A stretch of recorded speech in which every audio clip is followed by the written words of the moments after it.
Well, hello, good morning, good afternoon, good evening, whatever it is where you are, and welcome back to another episode on the Annoyed Dad channel. Today we are going to do a month of May roundup, and I decided we'd start off over here with these little guys.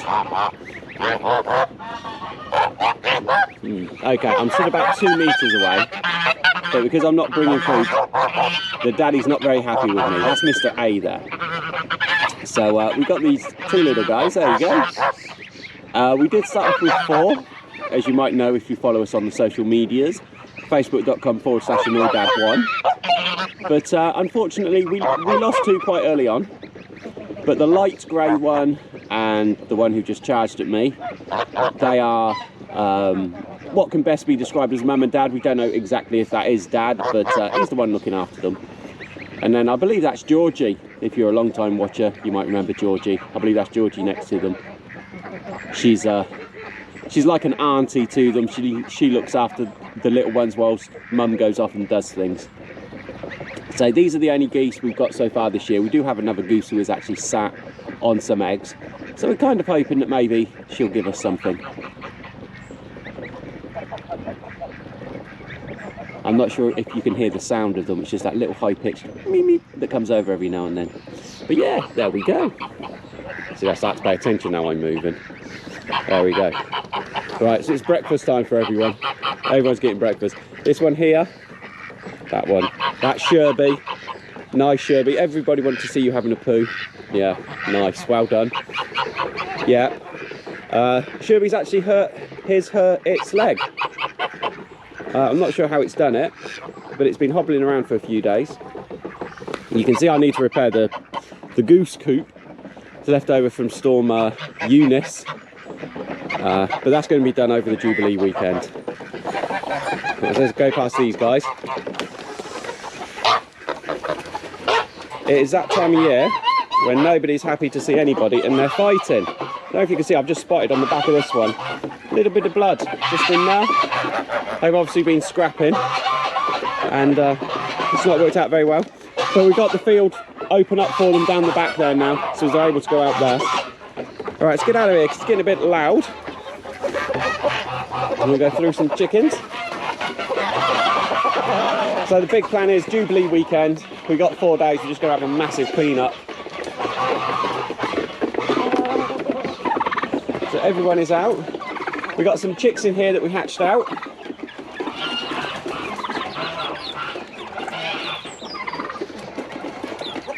These are naked necks cross Polish, cross something or others. I'm not 100% sure what they are, but they're the wives and she wanted them. I think, oh my God, look at that. See it? Crikey, it's just been put in there by the wife. Chickens are going to love digging through that. Let's come out of where the horses were. I think they are going to be the only ones we are going to hatch this year ourselves in incubators. Main reasons being is 1, the cost of feed, 2, trying to get rid of the birds. I'm not going to do any birds for meat this year. I'll probably do them next year, and we'll take a look because we need to re-evaluate things because it's just costing so much just to keep these as pets or as very low egg earners. But as I said, there is another thing which hopefully is happening on the farm, which we'll discuss in just a minute, that will hopefully bring in a little bit more income through other ways and means. Right, let's move on somewhere else. So speaking of chicks and hatching, these guys in here, so these are the Polish boys.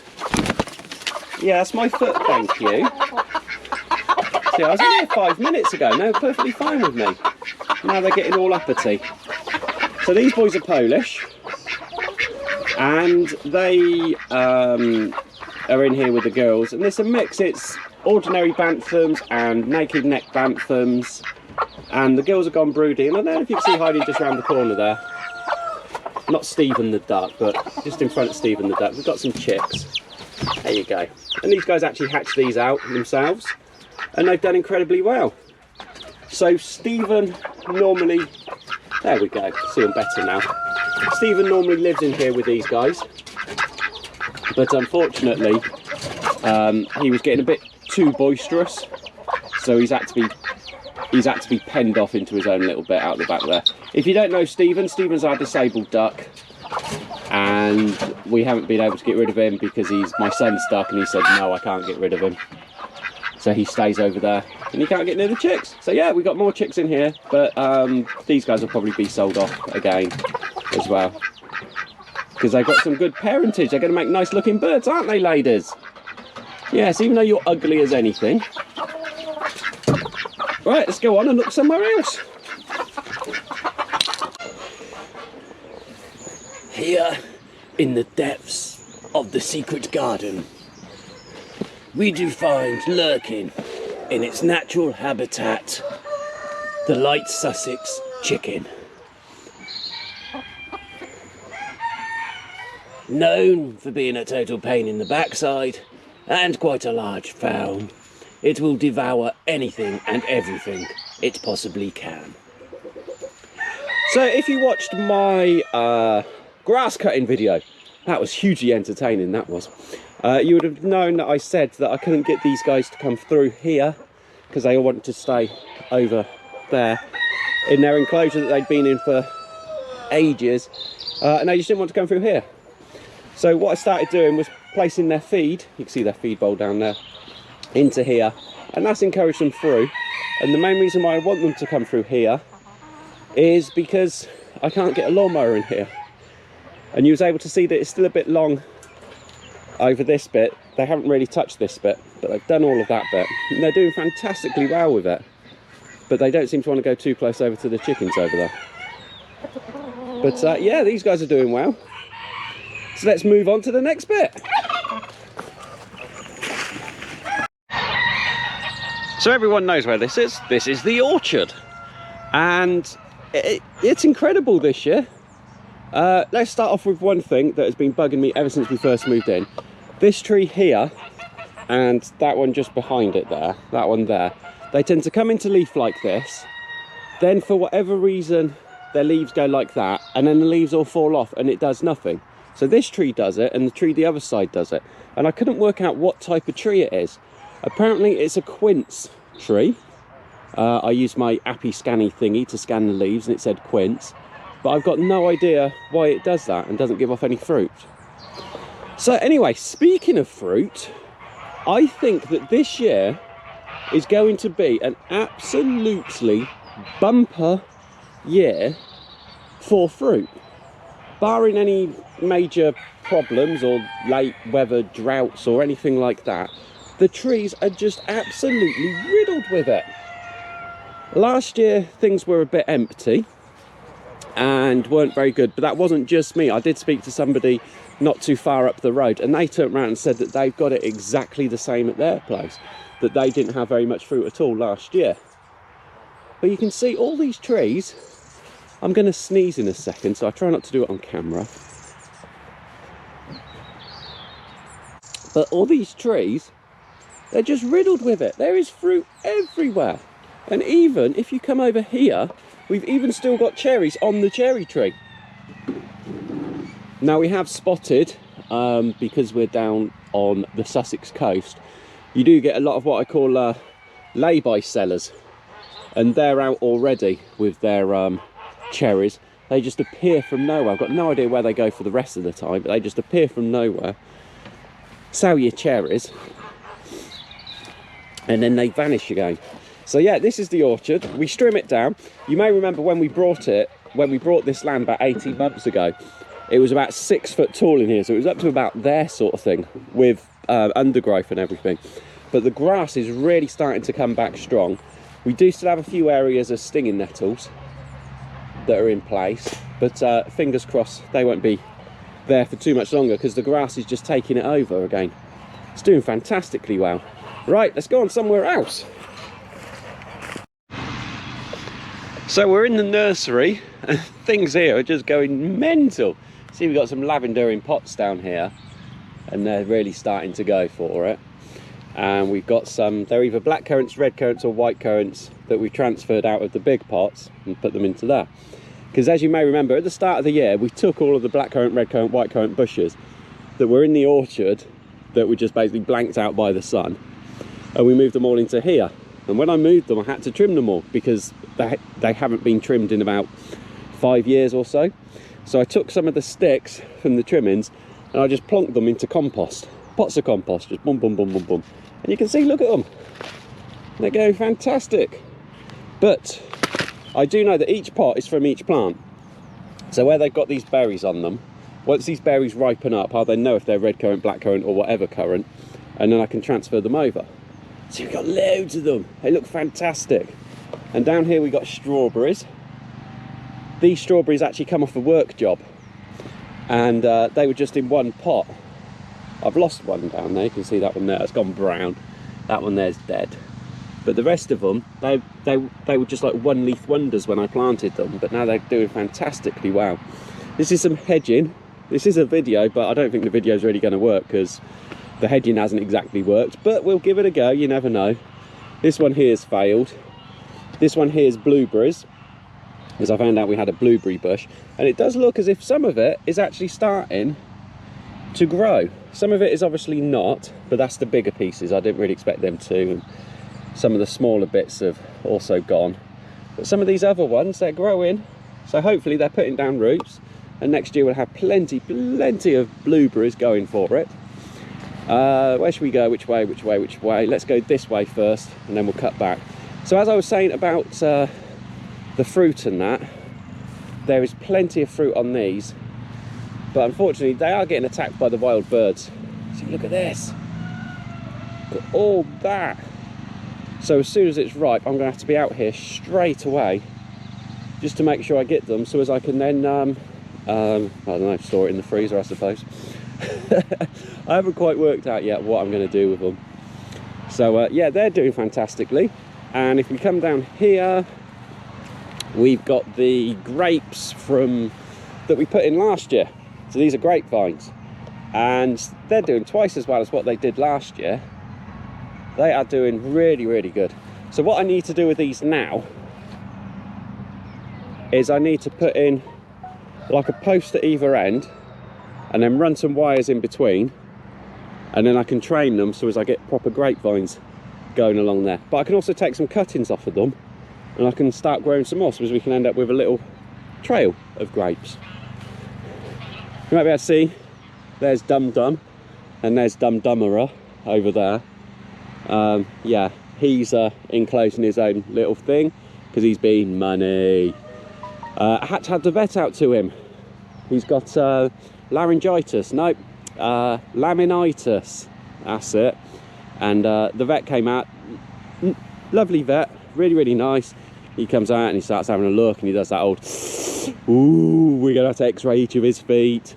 Ooh, we're gonna have to do something else. Ooh, something else is gonna have to be done. And you know the price is just going up and up and up and up and up.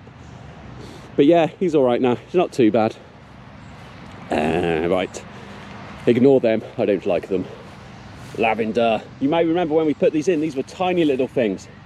This is Lavender Vera, also known as English lavender to those of you who are from anywhere else in the world. But in England we call it Lavender Vera. And they're growing fantastic.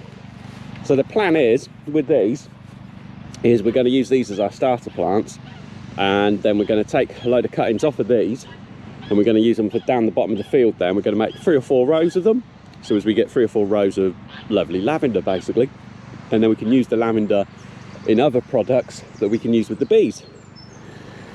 That's the plan anyway. But like with everything in this sort of thing, it takes 2 or 3 years of build up to actually get there to do things. So rhubarb, we've got rhubarb. These are rhubarb crowns I actually transferred in again from out of the orchard, but they were in the deepest, darkest bit of the orchard out to here. They're doing okay.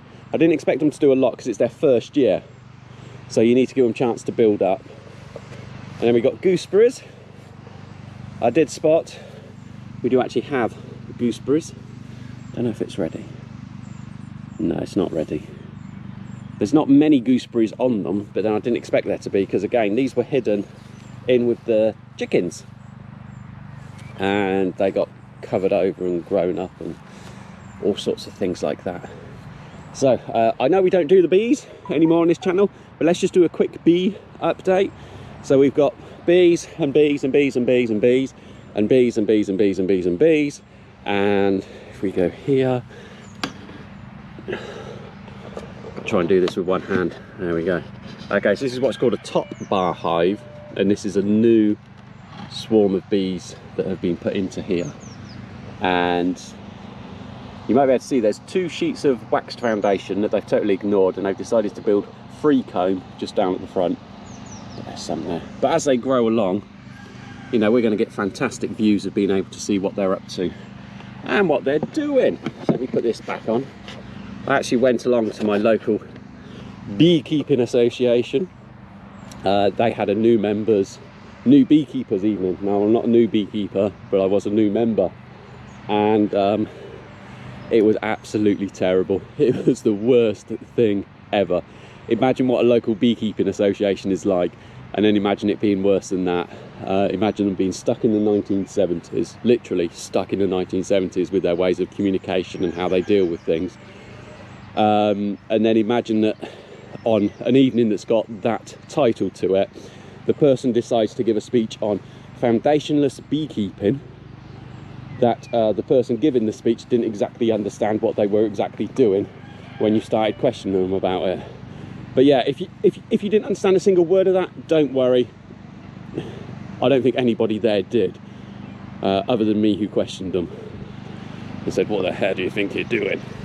So anyway, moving swiftly on. Let's not moan, because it's not our place to moan. Oh, I am so waiting to give you news on this. Something should be happening in this field here, and when it happens, it's going to be one of those sort of things that is just going to change everything. It's diversification. It's going to allow us to do certain things, and from what I've been looking at, if I do it right, I'm going to bring you along, and it is going to be one hell of a ride that we're going to be able to do with it. So yeah, I'm just waiting. I was told I had to wait 4 to 6 weeks to get an answer to a question that I asked, and the 6 weeks is up in a couple of days' time. So after that, I am just going to be constantly on the email to them, pressing them, saying, come on, what's going on, what's happening. But yeah, something should start happening in there, which if it does, we'll be quite happy, and we'll be over the moon. So there we go. I think that is just about it. I think we've covered everything. What haven't we covered? Oh, I've got something going on in the hedge that we haven't covered. Haven't covered something down the bottom there. Haven't covered that. But we can save these for other videos. You see, that's why you should click that subscribe button down there. So then you'll get to find out what it is I'm on about that's down there and what's in the hedge. Yeah. Well, I haven't covered the compost heaps and the compost tea and all of that sort of stuff. But hey, we don't need to discuss that. So I will say thank you so much for watching. As we just said, if you haven't already done so, please do hit that subscribe button. Hit the like button. Leave us a comment down below. Say hello. I'll say hello back. I promise. I'll try. And until the next video, thank you so much for watching. Bye-bye.